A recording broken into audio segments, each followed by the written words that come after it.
Hey everyone, welcome to the Dimidrone channel, and today we're gonna surf over the place called the Dunes.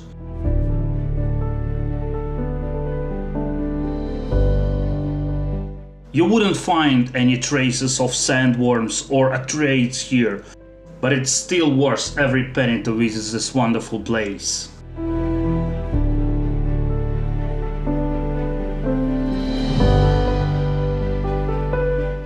Built by winds and sea, the Curonian Spit is a ribbon of sand separating the Curonian Lagoon from the Baltic Sea. The barrier bar has been designated national park by both Lithuania and Russia. As a protected area within a protected area, the Dead Dunes are one of the most dramatic and botanically significant features of this unique geological formation.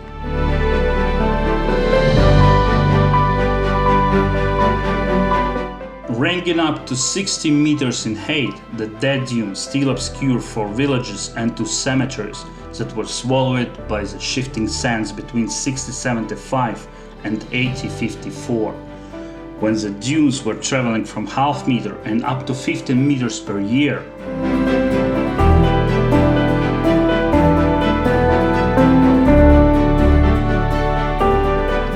Human activity on the Curonian Spit, also known as Neringa, dates back to at least 9th century and was subsequently occupied by the Teutonic Knights, whose presence led to increased grazing and logging.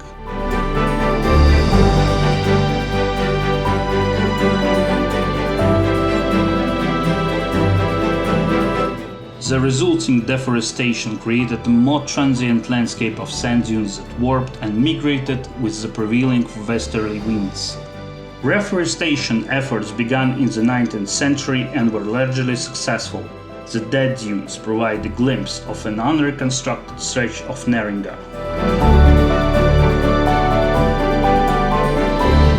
Declared a UNESCO World Heritage Site, the Dead Dunes moniker is a striking misnomer.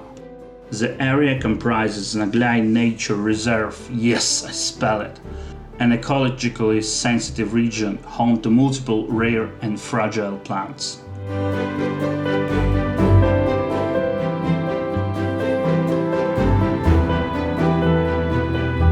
The unique flora overall provide a muted air-stoned appearance, making the alternate name of the Great Dunes make a bit more sense.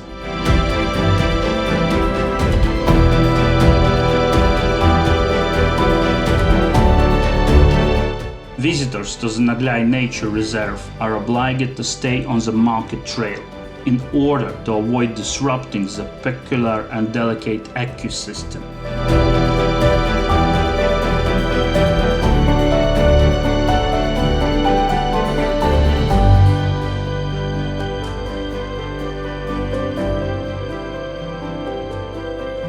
That's it for today, folks. Thanks for watching. Don't forget to hit like and subscribe button. Have a great day and keep traveling and discover new locations. Bye bye.